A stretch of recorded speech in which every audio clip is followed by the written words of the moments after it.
আপনারা হয়তো জানেন খবরে অনুষ্ঠান চলতেছে, অনেকে জানতে চাইছিলেন টিকিট কোথা থেকে কাটা লাগে, ফ্রিতে ওখানে ঢোকা যায় আর কোন কোন প্রোগ্রাম কত থাকে। এখানে দেখেন এটা হচ্ছে ফিলিপিনের, এটা হচ্ছে সুদান, ডেটগুলো দেখছি এপ্রিল 9 থেকে 12 হচ্ছে সুদানিদের, আর ইন্ডিয়ান হচ্ছে 16 থেকে 19 তারিখ। Passport to the world. ফিলিপিনের হচ্ছে 23 তারিখ থেকে 26 তারিখ ফিলিপিনের যাবে, আর বাংলাদেশে 30 এপ্রিল থেকে মে 3 দিন বাংলাদেশের অনুষ্ঠান চলবে কালচার। এটা হচ্ছে সুদান।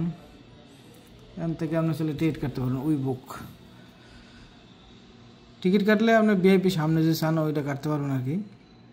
ওটাকে অনেকে প্রশ্ন করছিলেন, এর জন্য দেখালাম, কেউ খারাপ মন্তব্য করবেন না, কেউ কিছু মনে করবেন না। এইখান থেকে বুক থেকে ওইখানে ফ্রিতেও ঢোকা যায়, তবে যারা একটু চাইতেছেন সামনে বসবেন তারা চাইলে এখান থেকে নিতে পারেন আর কি।